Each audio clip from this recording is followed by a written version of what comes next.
Bonjour, écoutez, ce matin sur notre réunion de groupe, on a parlé plutôt fiscalité, notamment à la fois sur le report de la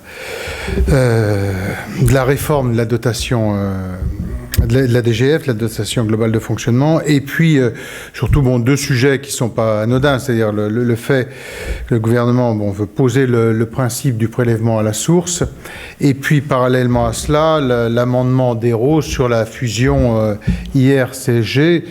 Donc deux points sur lesquels nous sommes très opposés, parce que c'est en fait la réalité de tout cela, c'est que ça se traduira par une augmentation d'impôts, par un matraquage fiscal supplémentaire, toujours sur les classes moyennes et classes moyennes supérieures, avec de fait la suppression du quotient familial et du quotient conjugal, dans la mesure où avec le prélèvement à la source, on n'identifie plus le foyer fiscal.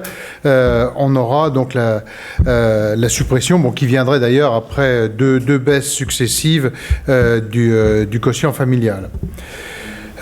Sinon, la semaine prochaine, donc on sera sur le texte santé, mais là on l'a pas trop évoqué ce matin.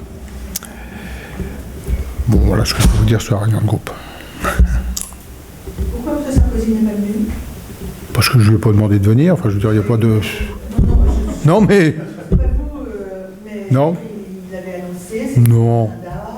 Je sais pas, oui, parce que je pense que le régulièrement, mais en principe, on fait le point lorsqu'il y a un ordre du jour qui justifie qu'il vienne ou que lui souhaite venir. À ce moment-là, il m'appelle, voilà comment ça se passe.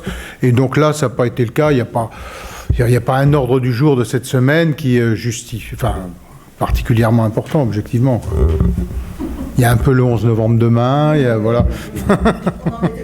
Non, c'est bien.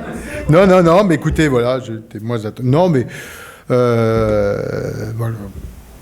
C'était pas prévu entre nous.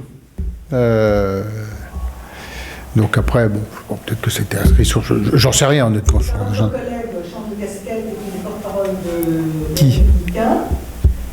Hier, il a annoncé la venue de Nicolas. J'étais pas au courant. Donc, non, c'est pour ça que quand il vient, c'est soit je lui demande de venir, soit lui m'appelle, et voilà comment ça se passe normalement. Et là, c'était ni lui ni moi n'avons. Parce que, encore une fois, rien ne justifiait, quoi. Voilà. Oui. Oui. Sur les régionales, est-ce que vous pouvez nous donner votre sentiment sur tout le bazar, notamment dans le sud-ouest, et qui pourrait mettre à mal peut-être l'union LR-UDI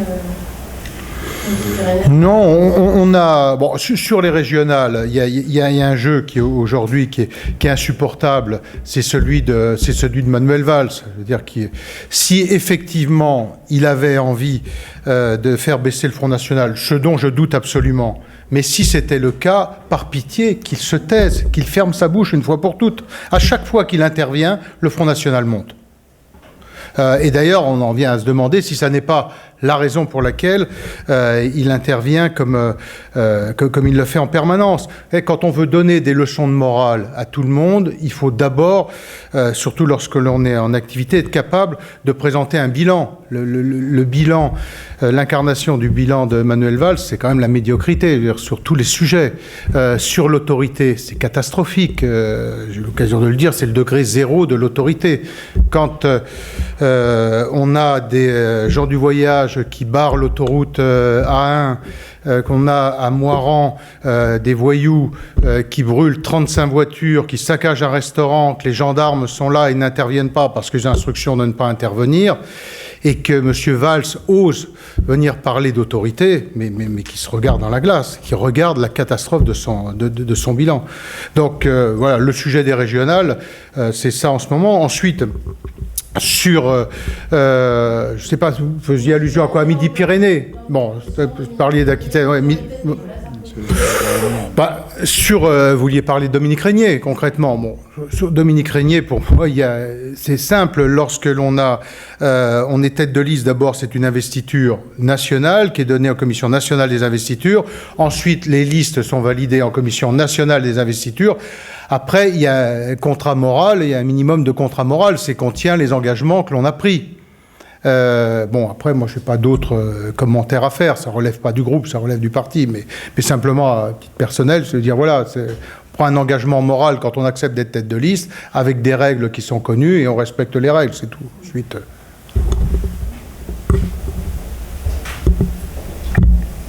Emmanuel Macron a l'air de reprendre un second souffle avec un certain nombre de propositions dont on a parlé tout le week-end. Comment observez-vous tout ça? Oh, j'observe Emmanuel Macron, on le connaît, hein, c'est un pan, hein, c'est miroir au beau miroir, dis-moi si je suis toujours le plus beau. Et donc sur les déclarations d'Emmanuel Macron, d'abord c'est sur la fonction publique. Moi, il m'avait échappé qu'il était ministre de la fonction publique, mais bon, pourquoi pas. On ne l'a pas attendu pour le mettre en place, la rémunération au mérite. Je vous rappelle, moi je l'ai mis en place il y a bientôt 10 ans, lorsque j'étais ministre de la fonction publique, pour tous les cadres A. Et donc ça fait bientôt pas tout à fait une dizaine d'années, ça doit faire 8 ans, 9 ans. Donc on n'avait pas besoin de Emmanuel Macron pour cela.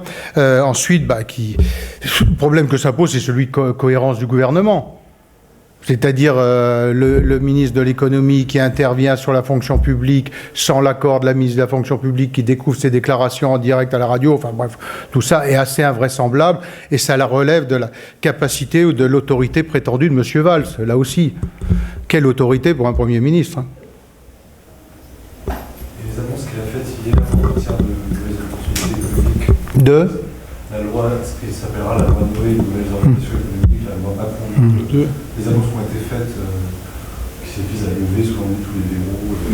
Écoutez, on attend de voir le texte. Je pense que sur tous ces principes de dérégulation, faisons attention.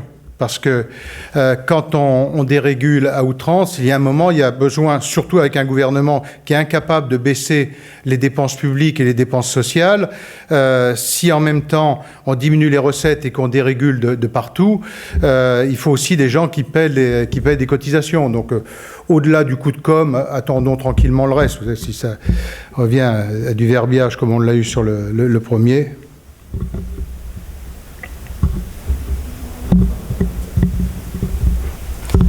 Et on attend l'inscription à l'ordre du jour.